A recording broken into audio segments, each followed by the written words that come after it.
Alright, what is going on YouTube? This is your boy PXG Cash Howard. You're probably expecting to see the bronze battle taking place for the Worldwide Champions League playoffs, but it's not happening. um so literally what happened was after my match for during the semifinals, I literally woke up the next day and the finals were already done. Literally as after I woke up. So I was given the option, do I want to go ahead and do a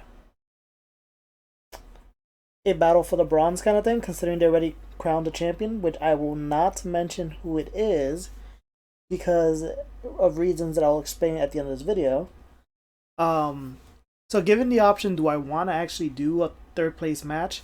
As much as I didn't really like the victory I got over Napalm, I figured that the less things that had to do in a week, the better for me, considering I'm also recording backlogging the battles for the entire league. I figured the less stuff I have to worry about, the better, so I decided just to not do the match. So I got awarded the placing where I currently was at the time, which was third place after I won the quarterfinal match. I went into the playoffs as the fifth ranked player. After winning and everyone who lost round one drops down, I got moved up to third when I fought Lindo in the semifinal. So I got dropped in third, Napalm got dropped in fourth, so those are the spots that we ended up taking, which is fine. Like I said, it gave me more time to work on other things. So essentially the league is over, and as I said, I'm not going to mention who won the league. The reasoning being, as like I said, as I am also backtracking the log videos, I expect you guys to actually go give a follow to the league's channel, which I do have in the description below. Watch as I upload, like I said, I'm literally backtracking in all the videos from the past weeks, and you'll be able to see, how everyone else was doing. I know you guys were rooting for me. You guys wanted me to win. We got their place. Their place isn't bad. But you guys get to see how everyone else did and how the playoffs ended up playing off. So now, this isn't just a video with black screen, I ain't gonna do you guys like that. Let's cue some music up real quick. Yeah, there we go. Alright, so you guys know, we went into the playoffs. This is the New York Needle Kings squad right there. We went in 9-6. After what happened in the playoffs, we move up to 10-7, getting the one win in the quarterfinals and the extra loss during the semifinals. So now, I guess I'm going to talk a little bit. This video is literally just me giving a little talk about the team that I had. Because going into this third season, I've learned a little bit of my mistakes the last two seasons. The first season, I drafted almost entirely all of one typing, which didn't really work out in my favor. I think and I came in last place, I believe, in that league. Second go round, I picked a little bit more balanced. Ultimately, defense was my main problem, and we got 8th place. So now this team, which is a combination of my input and my coach's input, we kind of made this balanced team, and it was a pretty decent squad. A lot of people feared it, which is kind of funny considering that we drafted in the 8th place slot. So that kind of gives people an idea that no matter where you are in a draft order number, you can still come up with a solid squad. Look how I did, 8th out of 16 people, drafting. So let's go over each one, from best to worst that happened. So starting off, got BP Stinks the Garbodor. Garbodor did sub in for Weezing, who never made an appearance for the New York Needle Kings. BP Stinks, you guys remember a couple videos ago when I talked about the battle that never happened, week 7. We were like the last team to actually make drops. So DP stinks. The Garbodor did swap out for Weezing in the tier 5 poke slot. No kills, 2 deaths, and made 2 appearances. His only purpose in life was really just to stack hazards in situations where Ferrothorn and Diancie required their movesets to have somebody else, or Ferrothorn not show up at all. DP Stink's job was to just start throwing out hazards. It did its job, it did throw out hazards, but that's pretty much all it did. And it really only found its purpose 2 times out of all 17 times that I actually fought in the entire league. Moving on, the next poke that we got is Nightwing the Crobat, another one of the pokes that we acquired during the drop, substituting for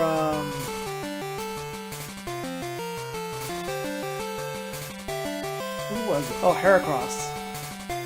Nightwing did swap in for Heracross, automatically going in with 1 it did carry over its stats. With its stats are kind of combined with Heracross. Heracross, I believe, only made 1 appearance, so knocking off 1 death and 1 appearance. Crobat came in. Crobat got 1 death and 2 appearances, and I don't remember if I actually brought Heracross another time, but Crobat literally came in as a substitute for another poke that did get dropped, which I believe is the next one that we'll be discussing. No, there'll be a couple pokes down. Ultimately was a substitute for me to remove hazards as I got rid of Hitmontop. The one time I do remember bringing Crobat, the build ultimately was not something that I liked. It did cost us the loss in the long run. Ultimately, at the same time, I really didn't know how to use Crobat, so I think it was probably for better than anything. It'll teach me to, you know, start looking into him a little bit more if I ever decide to bring him in, because there's no point in me having a poke I don't know how to utilize. Kind of like Garbodor. Moving on, next poke we got is Wooper Gooby the Quagsire. Now, Wooper Gooby the Quagsire, obviously named after one of my good friends. Kind of had a hard time actually making many appearances. They come in 3 times out of the 17 times.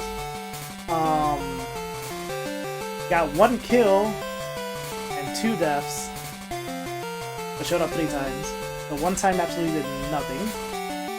It had a hard time in making more appearances because I had Suicune on my team, who ultimately was probably the better water type of the 2. He was more picked up as a ground type than a water type, considering that most of the ground types that I did want were taken at the time. Ultimately, didn't end up filling in that slot. Kind of just came in times where Suicune would have been more of a hindrance than anything else. Just like the other pokes, I have to learn a little bit more before I pick them up next time. Next up, we got Chaos Realm, the Spiritomb, getting 2 kills, 3 deaths, appearing 4 out of the 17 times. This poke is kind of funny because there was a lot of times I did want to bring it in, but ultimately its biggest hindrance being its speed. It's like there was no time for me to actually be able to set up properly before it actually died. Now I know obviously Spiritomb is not known for its speed. It really is supposed to be just an annoying poke, but like I said, ultimately there was never really a time where I actually had the opportunity to, hey, I'm gonna pick this poke, start setting up, be annoying. You won't be able to kill me, and I'll just be harassing you kind of situation. So that's literally what its problem was. Now the last of the pickups that we got was Magneton, Delta the Magneton, who went through a name change. Originally was supposed to be Magnet Warrior, but obviously this did not fit, apparently to my knowledge. Delta kind of has one funny thing. His stats, by the way, are also connected with Hitmontop, who he did replace, as Magneton only made 2 appearances for the league.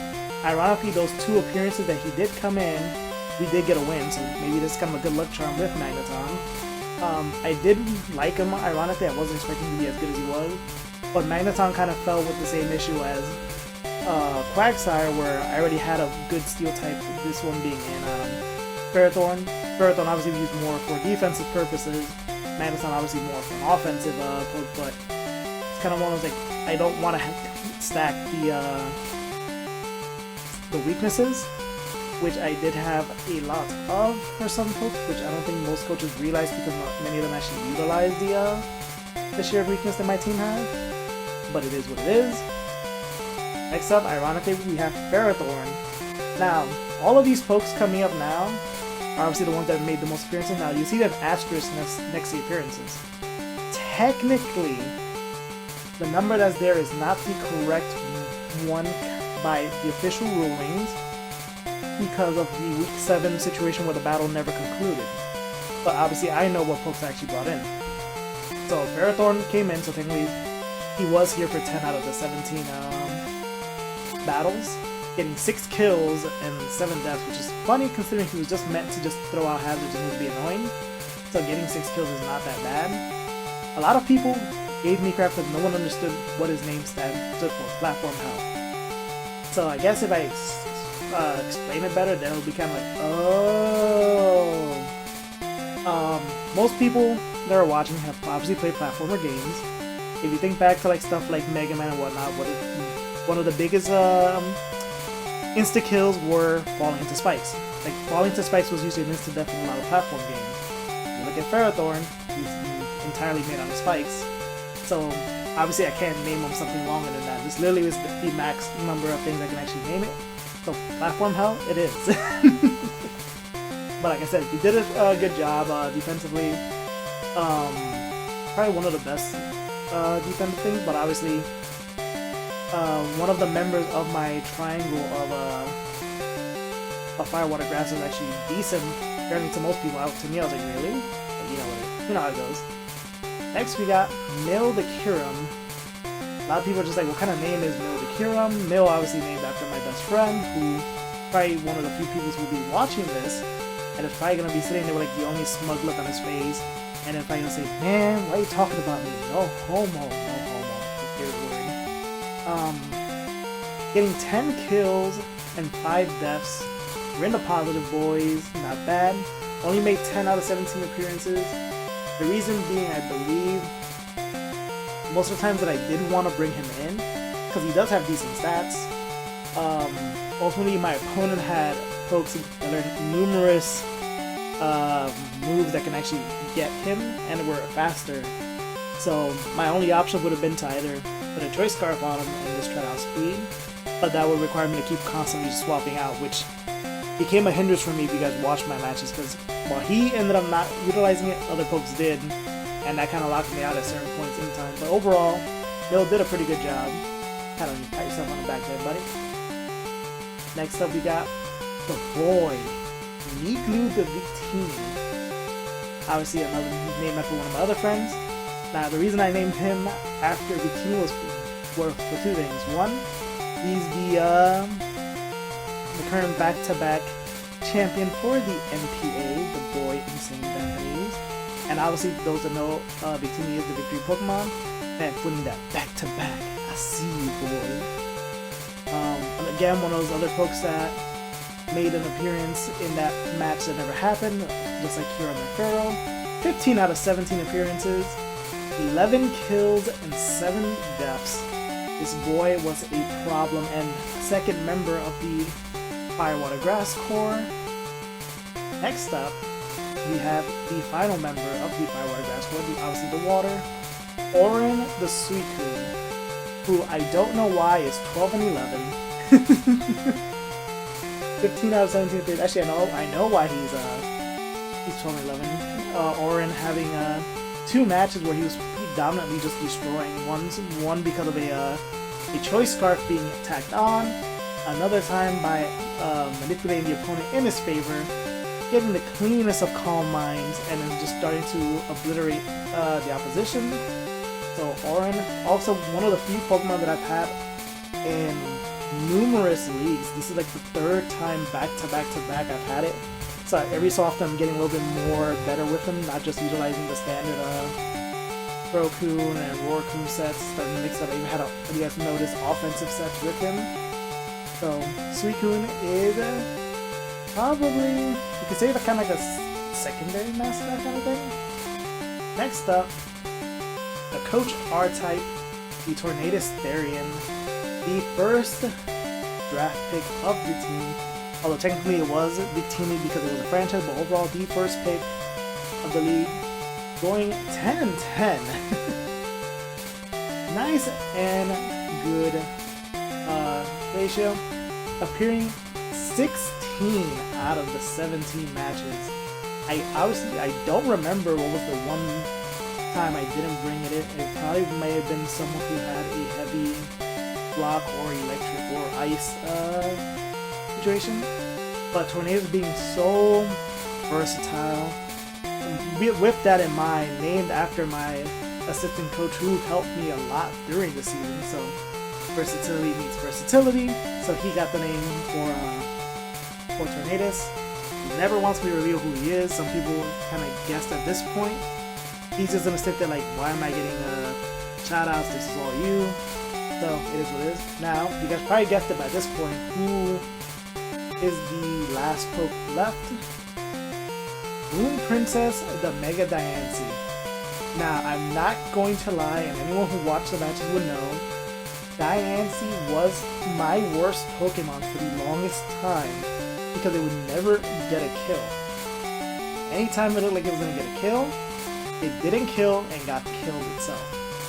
A lot of people were giving me flack because I drafted it, because Mega Diancie is probably one of the easiest pokes to play around during league format, but overall getting 15 kills and 11 deaths, just like Tornadoes, 16 out of the 17 matches. I don't remember, just like Tornadoes, when I didn't decide to bring Diancie. I feel it probably did show up for every match, but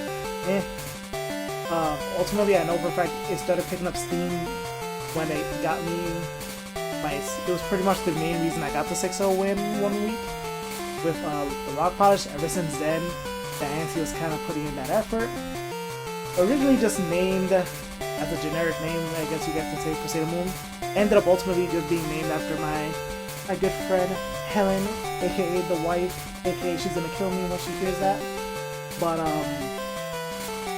15 and 11, the highest kill ratio for the entire team. Which is, like I said, funny considering she originally was just a hindrance for the team. So with that is the entire team of the Nighttwing Kings and a little breakdown. So yeah, see, 10-7, not bad.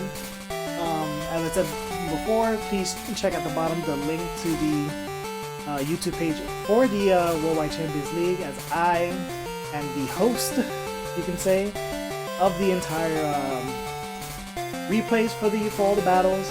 We do have a recap show where after all the recordings for a specific week go up, I go in with co-host, usually CV Hulk, where we insult each other and break down what happened during the weeks. Because, you know, if you think we all just battled and that's it, there was no issues whatsoever, you're highly mistaken. Because there's always something going on. And usually it's CV trying to plot to overthrow me. But luckily, I made him sign that contract, so your boy is now the host. And he can't do a damn thing about that. But thank you guys so much for watching. I do appreciate it. Thank you guys so much for your support during the season. I will be returning for Season 4, as much as I don't want to. But if I must, I must, especially considering we got to 3rd place. We went from last place to 8th place to 3rd place. Who knows what can happen in Season 4. As I said, I'm not going to reveal who won the Season 3 title.